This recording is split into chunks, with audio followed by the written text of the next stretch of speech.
Hey everyone, it's Mike and Juanito from BorrowLenses, and today we're getting spooky. Yeah, when it comes to horror films, a lot of people think you need huge budget, over-the-top effects, and a ton of time in post. In reality, you can tell a scary story on screen by keeping it simple and focus on building mood and suspense through lighting, framing, and a little dry ice. So, with an effects budget of about $50, 1 day to shoot and 1 day to edit, we set out to tackle some classic scary movie gags to prove that any filmmaker can pull off classic horror movie lighting and effects on any timeline or budget. So for the camera rig, we decided that we're going to use the Blackmagic Pocket 6K, and we actually only used one lens throughout the whole shoot, and that was a Sigma 18-35. With it being a horror film, we wanted to keep it relatively wide, and if we had close-ups, I'd rather move in closer and have the frame expand than use a tight lens and really close down the shot. And then from there, it was like, let's go handheld, let's build suspense by moving in and out of focus. We wanted to give the camera the feel of like, you're always moving, you're not really sure of what's going on. And that just gave me more freedom as a camera operator. We knew that once we looked at the actual locations and figured out the blocking for each scene, that we weren't really going to be able to fit too many large lights in such a small location. So for me, at least in my experience, the easiest way to light a small location is to just use lots of small light sources. Just let everything fall off into darkness so we just had more control of the frame and where the light was actually coming from. That way we could start from dark and build the scene up with light, as opposed to starting with light that we have to just start flagging off until we get somewhere that we might be happy with. So we ended up picking up the Aputure Emcee 12 production kit, and those things were beautiful. Being able to hook all those up to the phone, setting up some effects, and grouping them together really made it easy to just like select a couple colors, change them on the fly if we needed to, change the color temperature if we needed to, but it also let us put them in weird spots, like inside of one of the lamps in the first scene. We wanted to emphasize the light rays coming from all the light fixtures in general. So we really wanted to make sure that we had some sort of atmosphere to accentuate that stuff. Partly having haze in the room and fog helped, so we could actually see the beams of light. Once we knew that we were going to throw a little bit of fog and steam throughout the scene, it was a pretty easy decision to use the ProMist filters, because beams of light just really are more extravagant when you have a ProMist filter on, because it brings out the depth of the light flashing through the fog. The ProMist filters help to just kind of even everything out and give everything just a subtle bloom. That really just kind of helps bring the whole frame to life. So a lot of the gags that we were looking at were things like jump scares, or things like people moving in the back of frames, or weird atmospheric textures and stuff like that. So we really just tried to lean into that for the narrative aspect of it, and bringing in some classic characters from the BorrowLenses universe. With that being said, here's the first scene.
Dude, what horror movie doesn't have a power outage flashlight search scene? I mean, gosh, that's classic trope. We went for the typical gags, and every horror movie, someone's gonna walk through a dark room with a flashlight, and something's gonna be moving, and then something under the corner of the frame is gonna pop up, and well, this time we used Tom. Yeah, the first step in setting up the flashlight scene was filling the room up with a little bit of fog and making sure that the ProMist and everything was set on the camera so we could figure out the levels of how intense the beam actually was.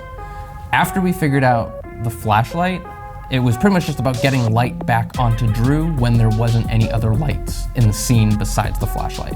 To do that, we pretty much just had him aim the flashlight directly into a bounce card that we had right off camera for pretty much the entirety of that scene.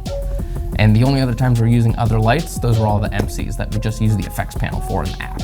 We use the MCs in the back to really just draw the audience's attention that there's something going on back there, but it's out of focus and it doesn't really matter. And then all of a sudden the ghost passed by, and just because you see the ghost and the lighting back there, it draws your attention, and that's why we did that. Yeah, those are one of the more important steps to building a scene up with light, is that once you know where the blocking is and where your characters are going to be, it's top priority to highlight those characters, so that way the audience is sure to see them when you're actually filming. We pretty much did the same exact thing when he was walking by the mirror. We also had an MC in that staircase that was just set to moonlight, just so you could see and highlight that movement.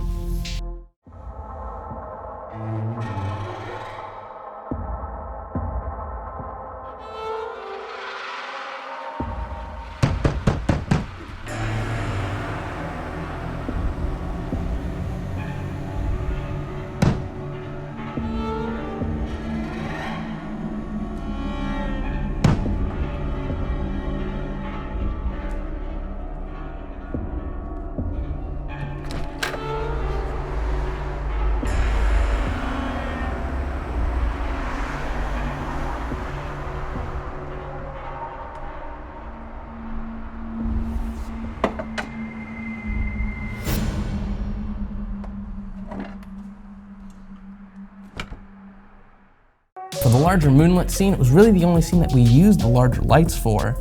And we only used an Aputure 300D and a 120D. We tried using a sky panel on the other side of the big window in the living room that was there, but since the light wasn't going all the way across the street and we didn't really get permission to blast other houses with light, we decided to just close the window and have the moonlight coming from just one side of the house. Since we knew we were going to be placing our bigger sources outside, and we knew that the windows were going to be kind of small, we had to kind of figure out a way to fill out the rest of the space with light, but without showing that there was extra lights in the frame. So we ended up just bringing out the MCs and just kind of hiding them in the corners, just to add a little bit more of an exposure, but not even to really show that there was light there. We just wanted to add some fill to the scene, so you could actually see that the front door is there, it's illuminated, but it's still blue. And then once he comes down the stairs, at first we couldn't see him, but we needed to be able to have some type of motivation. And obviously there's a roof on his house, so there's no moonlight coming directly from down there, but you don't really question it because it's just lighting the scene because everything else is moonlit anyways. When he opens up the door outside, the only light that we're actually using is an MC. We're bouncing it directly off the ceiling of his porch. And that just gives enough fill and spill to his face to add some type of like motivation that there's an outside light. Even though when you see the shot from inside, there's really not a light. It doesn't seem there should be like a light out there, but you don't really question it because it's all moonlight. And then when you go outside, you assume it's gonna be outside light, and there is. It's one of those weird things, especially in lighting, where you almost notice it more if it isn't there. If someone isn't lit, you're like, why can't I see this person? But when someone is lit, you almost question it less because you're able to see what you're looking at.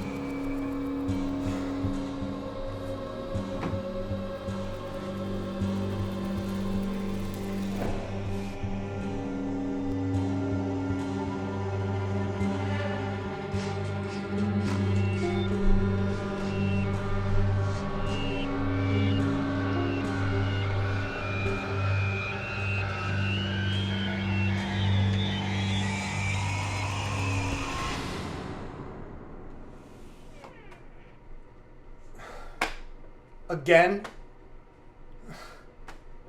Dude, how many times are you gonna iron? Really?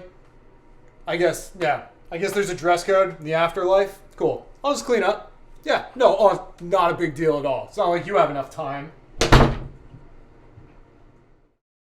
We knew, at least when we had the 3 scenes separated, that we wanted one scene that was only using one light, one scene that was purely motivated by moonlight, and one scene that was more kind of coming from that sci-fi horror realm.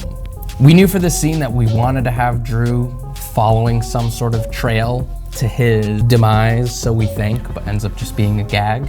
originally were playing around with the idea of it being like a blood trail. We thought that would be too messy, so we went to the next best thing and just bought some UV paint and some black lights and decided we'll go with that. We'll see how creative we can get with this. But shooting with just the black light was a bit of a pain.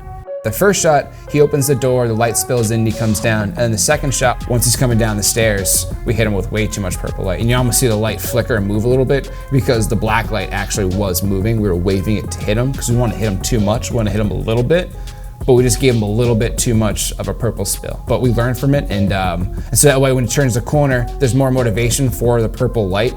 Once we saw what the black light looked like on camera, we ended up deciding on set that it would be better for our colorful lights to skew purple and then the color opposite green, because we thought that would play the best with the actual frequency we were getting from the black light itself. This is actually kind of fun to shoot because we're using dry ice. And the reason we used dry ice for this scene instead of the fog machine was so that the smoke stayed in the ground and didn't actually rise or elevate at all. So when the door opens and the smoke kind of billows out a little bit, it actually stays in the ground and Drew more or less walks through it rather than it like rising up and filling the whole room like an atmospheric thing. The only way to keep smoke on the floor is to have it be cold.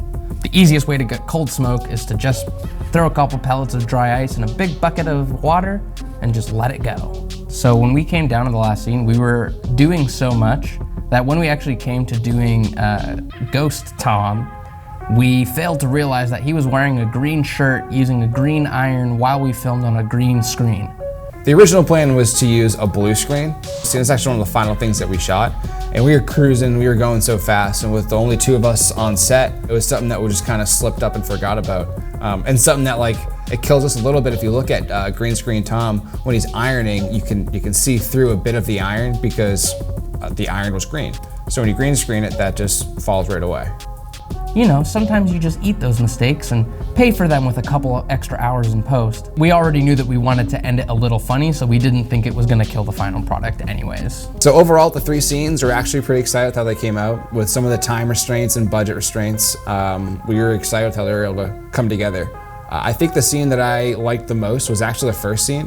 When we were writing it, between writing, shooting, and even editing it, it just came together exactly how we planned. It was pretty straightforward, and we were able to get it done exactly how we wanted it to be done. Yeah, I'd probably say that my favorite scene was the second scene. I mean, I love me a good moonlit scene, but in terms of the actual process and doing stuff on set, that was definitely where we had the most troubleshooting happening, where we were playing around the most, experimenting with where the light was coming from, and having to change up our entire lighting design on the fly while we were there, and I love doing that. That's what being on set is all about. And if anything, I really hope we were able to show you guys a couple cool techniques and tricks to just kind of start building up your horror scenes or any of your narrative scenes for that matter. Always remember, a little will always go a long way with horror. You don't have to have extravagant budgets, all these crazy blood effects, nothing blowing up. You can build suspense with just a little bit. So if you guys like what you saw, let us know in the comments below, and let us know what you're working on. If you guys are shooting some fun Halloween stuff, let us know. We want to see some of your setups. And don't forget to visit BorrowLenses.com for any of your gear or equipment needs. Spoopy, woo! Yeah. What are you gonna be for Halloween? Nothing. I'm not going to any parties. There's no Halloween parties. Exactly. I'm not dressing up. Oh my goodness. That's okay. Salem. I could save some. Oh my God. When I'm driving into town, it just says Halloween closed. And you're just like, yeah, no traffic, no people dressing up as werewolves and running up to you, yelling in the streets. You're like, dude, I just want to eat. No, an appetizer, that's just normal Salem. Oh yeah. Yeah. It's like, man, it's August, bro. You're early.